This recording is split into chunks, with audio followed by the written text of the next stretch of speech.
کہ پاکستان کے اندر کوئی بھی کہتا ہے کہ یہ بٹے ہوئے ہیں، تو یہ دیکھیں یہ نبی کے نام کے اوپر اکٹھے بھی ہیں اور ایک ہی پیغام دیتے ہیں۔ سٹی 41 کو یہ امتزاج حاصل ہے کہ جب بھی انہوں نے کسی ایک عالم کو کال کی تو انہوں نے یہ کہا کہ دوسرے بھی فقہ کے لوگ بیٹھیں گے، ہم مل کے بات کریں گے۔ یہی حسن ہے میرے نبی پاک کی تعلیمات کا، جس پہ آج ہم روشنی ڈالیں گے۔ سب سے پہلے مفتی صاحب سے، مفتی محمد انس مدنی صاحب، بہت شکریہ آپ کا وقت دینے کا، پروگرام کے لیے جگہ پرووائڈ کرنے کا۔ مفتی صاحب، آپ کیسے دیکھتے ہیں کہ نبی آخر الزمان صلی اللہ علیہ وسلم کی تعلیمات کھلم کھلا جنگ تھی سود سے، آج ہم جہاں کھڑے ہیں معاشی پریشانیوں میں سب کچھ انٹر ریلیٹ ہو کے ہے، آپ کیا کہیں گے؟ ان کی شان بہت بڑی ہے، کیا کہیں گے؟ ہمیں کیا سیکھنے کو ملتا ہے اور آج کے انسان کو کیا سیکھنا ہوگا؟ پہلے میں شکریہ ادا کرتا ہوں سٹی 41 کا کہ آپ اس کلیہ دارالقرآن میں تشریف لائے۔ اس کے بعد جیسا کہ آپ کے علم میں ہے کہ نبی آخر الزمان حضرت محمد رسول اللہ صلی اللہ علیہ وسلم اس ربیع الاول کے مہینہ میں تشریف لائے اور پوری دنیا کو روشن کر دیا، اور یہ روشنی جو ہے نور نبوت کے ساتھ ہے، اور انہوں نے ایسا پیغام دیا ہے جس کو ہم یہ کہہ سکتے ہیں کہ نبی پاک صلی اللہ علیہ وسلم نے ارشاد فرمایا تھا کہ میرا پیغام محبت ہے جہاں تک پہنچے، اور محبت کا پیغام سب کے لیے ہے، نفرت کسی کے لیے نہیں۔ اور میں یہ یہاں کہنا چاہوں گا کہ آپ صلی اللہ علیہ وسلم تشریف فرما تھے اور صحابہ کرام بھی ساتھ تھے، ایک یہودی کا جنازہ گزرا تو آپ کھڑے ہو گئے، تو کسی نے کہا کہ اللہ کے رسول یہ تو یہودی ہے، فرمایا کیا یہ انسان نہیں ہے؟ تو یہ انسانیت کی بات نبی پاک صلی اللہ علیہ وسلم نے کی ہے، اور وہ ایسا پیغام لے کر آئے ہیں جو ہمارے لیے رہبر و رہنما ہے، اور آپ صلی اللہ علیہ وسلم کی زندگی ہمارے لیے اسوہ حسنہ ہے۔ اور نبی پاک صلی اللہ علیہ وسلم نے ایک قرآن کریم فرقان حمید جو آخری کتاب اللہ کی طرف سے نازل ہوئی ہے، اس کے ذریعے ہمیں یہ پیغام دیا ہے کہ پوری دنیا میں امن و امان اگر قائم ہو سکتا ہے تو وہ کتاب و سنت سے ہو سکتا ہے، اللہ کی کتاب سے ہو سکتا ہے، اور اسی طرح اکانومی جو ہے اس کو کس طرح بحال کیا جا سکتا ہے وہ بھی کتاب و سنت پر عمل کر کے ہو سکتا ہے۔ اور جس طرح ہمارے اس ملک کے اندر اور پوری دنیا کے اندر سود کا ہی بول بالا ہے، اور پاکستان جس کے آئین کے اندر لکھا ہوا ہے کہ سود کو ختم کیا جائے گا، لیکن ہم دیکھتے ہیں کہ پاکستان جو مملکت خداداد ہے، جس کو لا الہ الا اللہ پر حاصل کیا گیا ہے، اس کی بنیاد کلمہ پر ہے، اور اس میں یہ یقیناً یہ کہا گیا تھا کہ سود کو ختم کیا جائے گا، لیکن آج تک ہم وہ اقدامات نہیں کر سکے، تو ہماری اکانومی اسی وجہ سے نیچے ہی نیچے جا رہی ہے۔ اور میں یہ سمجھتا ہوں اگر ہم کامیابی چاہتے ہیں ہر اعتبار سے تو ہمیں یہ سود کی لعنت کو ختم کرنا ہوگا، اور نبی آخر الزمان حضرت محمد رسول اللہ صلی اللہ علیہ وسلم جو اسوہ حسنہ لے کے آئے ہیں، وہ سود کے علاوہ ساری پوری زندگی لقد کان لکم فی رسول اللہ اسوۃ حسنہ، نبی پاک صلی اللہ علیہ وسلم کی زندگی ہمارے لیے اسوہ حسنہ ہے، ان کی زندگی، ان کی سیرت قرآن کریم فرقان حمید ہے۔ اور عائشہ صدیقہ رضی اللہ تعالیٰ عنہا سے جب پوچھا گیا کہ نبی پاک صلی اللہ علیہ وسلم کے اخلاقیات کے بارے میں، تو انہوں نے یہی جواب دیا تھا، کیا تو نے قرآن نہیں پڑھا؟ کان خلقہ القرآن، کہ نبی پاک صلی اللہ علیہ وسلم کا خلق قرآن ہی ہے، تو آپ کی ساری زندگی ہے وہ قرآن پر مشتمل ہے۔ اگر ہم چاہتے ہیں کامیاب ہو جائیں اور اس ملک کو کامیاب دیکھنا چاہتے ہیں تو ایک ہی راستہ ہے، ہم قرآن کی طرف آ جائیں، قرآن کے فرامین کی طرف آ جائیں، ان احکامات جو اللہ کے احکامات ہیں اس پر عمل کرنے والے بن جائیں،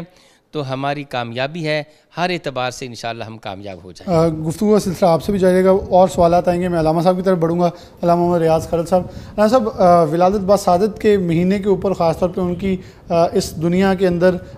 جو شخصیت کے اوپر کیا کہیں گے نبی آخر الزمان صلی اللہ علیہ وسلم کا، اور دوسری پھر سے وہی سوال ساتھ اٹیچ کریں گے کہ آج جو تعلیمات نبی پاک صلی اللہ علیہ وسلم نے امت مسلمہ کو دیے، انسانیت کا جو نام مفتی صاحب نے لیا، وہ سب سے پہلے تو ہم ہی چھوڑی بیٹھے ہیں۔ بسم اللہ الرحمن الرحیم۔ لقد کان لکم فی رسول اللہ اسوۃ حسنہ، ارشاد ربانی ہے کہ لوگوں رہتی دنیا تک خالق کا پیغام ہے، معبود حقیقی نے پیغام دیا ہے، پیدا کرنے والے نے تمام انسانوں کو، کہ لوگوں اگر تم اچھی زندگی گزارنا چاہتے ہو تو نبی رحمت دو عالم صلی اللہ علیہ وسلم کی حیات طیبہ جو ہے یہ قیامت تک انسانیت کے لیے منارہ نور ہے، اور اس میں امت میں دو آراء نہیں ہیں، کہ سیرت النبی صلی اللہ علیہ وسلم، حضور صلی اللہ علیہ وسلم کے اوصاف حمیدہ، آپ صلی اللہ علیہ وسلم کی زندگی مبارکہ، اس کو ہی خدا نے منارہ نور قرار دیا ہے، اسوہ حسنہ کو ہی قیامت تک مشعل راہ قرار دیا ہے۔ اور یہی وجہ تھی کہ امت کے لوگوں نے اس دنیا میں ان نفوس قدسیہ نے اپنی زندگیوں کو کتاب اللہ اور سنت رسول اللہ صلی اللہ علیہ وسلم سے مزین کیا، تو امت کو اللہ نے عروج اور عظمت اور شرف اور قدر سے نوازا۔ آج ہمارے حالات آپ کے سامنے ہیں۔ رحمت دو عالم صلی اللہ علیہ وسلم آئے، اللہ نے آپ کی ولادت با سعادت کے ذریعے اپنے آخری پیغام کو یعنی کلام اللہ کو رہتی دنیا تک لوگوں تک درس قرآن جو تھا وہ پہنچ گیا۔ اب ضرورت ثمر کی ہے کہ ہمیں چاہیے کہ جس نقطے سے،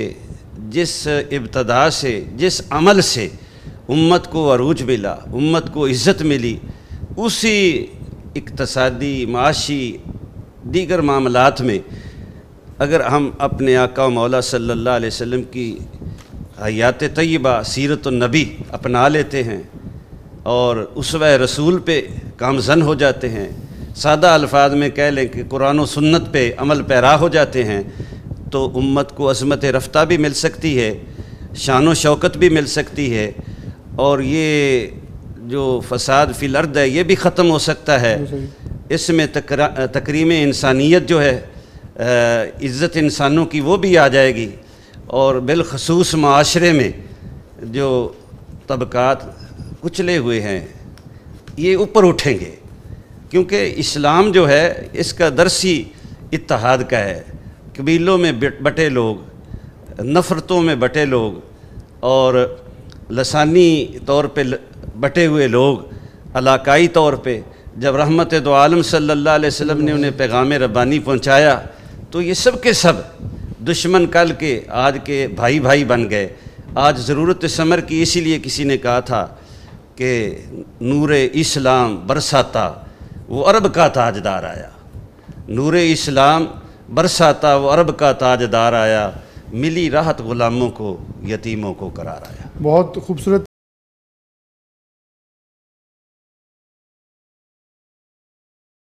صاحب کی طرف مفتی مظفر اقبال صاحب موجود ہیں۔ مفتی صاحب، آپ کیسے دیکھتے ہیں کہ ہم ہمیشہ ہر سال پروگرام کا اہتمام کرتے ہیں، مقصد ایک ہے دوبارہ سے بلا شبہ ہر ایک کو، جیسے مفتی صاحب نے کہا، علامہ صاحب نے کہا کہ احادیث اور قرآن ہمارے پاس موجود ہے، لیکن وہ قرآن بھی اس شلف تک محدود ہے، احادیث بھی کہیں ایک کتاب خانے کے اندر موجود ہے، اسے کتاب کو پڑھنے کا، قرآن کی تلاوت کرنے کی حد تک یا تو عربی پڑھ لیں گے، اس کو سمجھنا گوارا نہیں ہے۔ کیا نبی آخر زمان صلی اللہ علیہ وسلم کی تعلیمات یہ تھی ہمارے لیے یا کچھ مختلف سبق تھا؟ بسم اللہ الرحمن الرحیم۔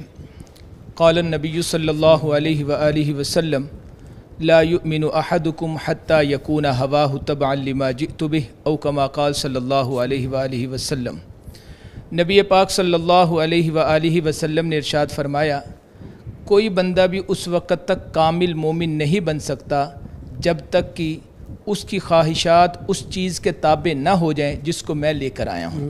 یعنی جو قرآن و سنت نبی پاک صلی اللہ علیہ وآلہ وسلم لے کر آئے ہیں، جب تک ہماری خواہشات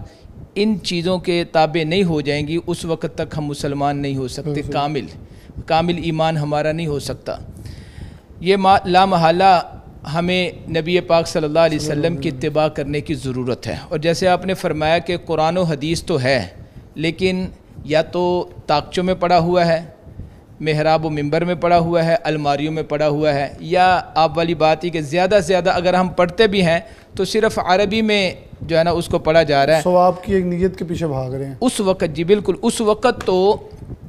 چونکہ عرب میں رسول اللہ صلی اللہ علیہ وسلم تشریف لائے تھے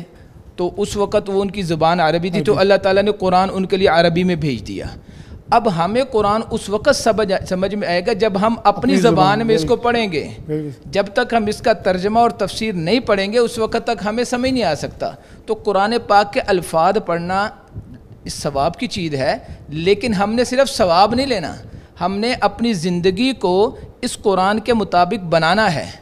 جیسے رسول اللہ صلی اللہ علیہ وسلم کی حدیث پاک بھی ہے کہ میں 2 چیزیں چھوڑ کر جا رہا ہوں. ایک حدیث ہے کہ میں قرآن چھوڑ کر جا رہا ہوں, دوسرا سنت چھوڑ کر جا رہا ہوں, اور دوسری حدیث میں قرآن اور اہل بیت کو چھوڑ کر جا رہا ہوں. تو ان ہستیوں سے ہمیں یہی سبق ملتا ہے کہ ہم قرآن پاک کو سمجھیں. میں اس وقت اکثر و بیشتر اس بات پر زور دے رہا ہوں عوام الناس کو کہ کم از کم زندگی میں 1 مرتبہ تو قرآن کو ترجمہ اور تفسیر کے ساتھ پڑھا جائے. ہمارا تعلق تو اس کے ساتھ جڑے. ہم موبائل ہے نا, موبائل یوز کر رہے ہیں آج کل, سارے بڑے موبائل ہیں جیسے اینڈرائڈ وغیرہ, تو اس کو روزانہ ہم کم از کم 100 مرتبہ صرف وہ کلک کر کے آن کر کے دیکھتے ہیں کہ کسی کا میسج تو نہیں آیا, کوئی واٹس ایپ میسج یا دوسرا میسج تو نہیں آیا ہوا. لیکن کیا کبھی دن میں 1 مرتبہ بھی ہم قرآن کھول کر دیکھتے ہیں کہ اس میں اللہ کا میسج کیا ہے؟ بہت خوبصورت. قرآن پاک میں تو اللہ کے میسج ہیں نا. بالکل بالکل. تو جب تک ہم اللہ کے میسج کو سمجھیں گے نہیں تو پھر عمل نہیں ہو سکے گا. بڑا خوبصورت آپ نے بات کی. میں ڈاکٹر صاحب کی طرف بڑھوں گا. جو میسج اصل سمجھنے والا, بڑی آپ نے خوبصورت اور گہری بات کی ہے ڈاکٹر صاحب.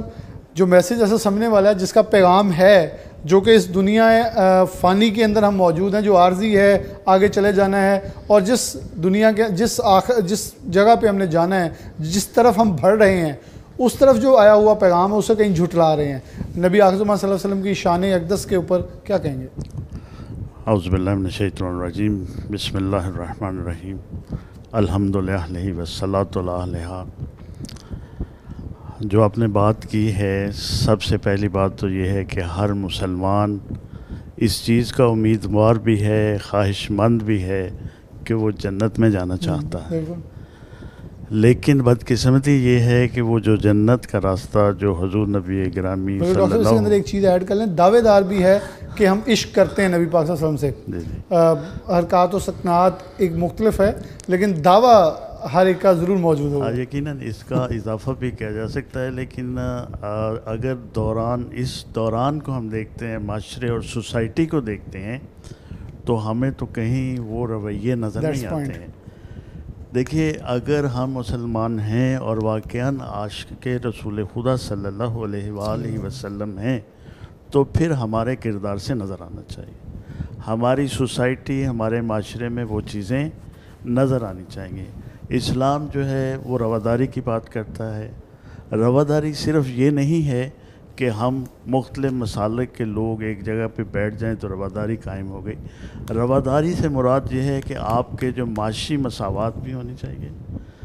آپ کے دیگر جتنے بھی معاشرتی اصول ہیں ان سب میں رواداری قائم ہونی چاہیے. جیسے کہ حضور نبی اکرم صلی اللہ علیہ وآلہ وسلم کی زندگی میں آپ نے ایک خوبصورت معاشرہ قائم کر کے دنیا کو دکھایا.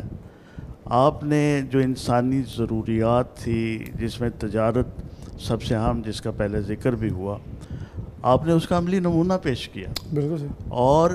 ایک وہ تجارت جو بے بنیاد تھی یا جھوٹ پر مبنی تھی, آپ نے ایک سچ کی تجارت کر کے اس سے زیادہ منافع کما کے. تو لہٰذا ان چیزوں کو عملی طور پر سمجھنے کی ضرورت ہے. آج ہم دعوے دار ضرور ہیں, ہم خواہش مند ضرور ہیں, لیکن ہمارا عمل جیسا کہ جب تک ہم قرآن پاک سے متمسک نہیں ہوں گے اس وقت تک یقیناً یہ بدقسمتی سے یہ وہ واحد کتاب ہے دنیا کی کہ جو بغیر مفہوم کے پڑھی جاتی ہے. جس کو سمجھے بغیر پڑھا جاتا ہے, جس کو سمجھے بغیر یاد کیا جاتا ہے, اور اس کا جو مقصد اور مفہوم اور جو پیغام ہے وہ دلوں میں نہیں ہوتا. تو آج ضرورت اس عمر کی ہے. آپ کا یہ پروگرام بہت خوبصورت ہے. نبی اکرم صلی اللہ علیہ وآلہ وسلم کی شان جو ہے, یقیناً آپ نے مختلف حوالوں سے, مختلف طریقوں سے ہمیں زندہ رہنے کے سارے اصول بتائے ہیں. ہر چیز ہمارے سامنے واضح ہے. اگر ہم اس پہ عمل کرنا چاہیں تو ہمارے لیے کوئی مزاحمت نہیں ہے, ہم اس پہ کر سکتے ہیں. لیکن مسئلہ یہ بھی ہے کہ ہم اس معاشرے میں دوسروں کو ٹھیک کرنا چاہتے ہیں اور خود کو ٹھیک نہیں کرنا چاہتے. جس دن ہمارا رویہ یہ ہوگا کہ ہم خود سے اصلاح شروع کریں گے, تو میں امید کرتا ہوں کہ انشاءاللہ یہ معاشرہ ایک خوبصورت معاشرہ, ایک اسلامی ثقافت والا معاشرہ, اسلامی کلچر والا معاشرہ جو ہے, یقیناً ہم اس وقت اسلامی کلچر کھو چکے ہیں. میں سمجھتا ہوں کہ ہم اس اسلامی کلچر کو اپنی نئی نسل کو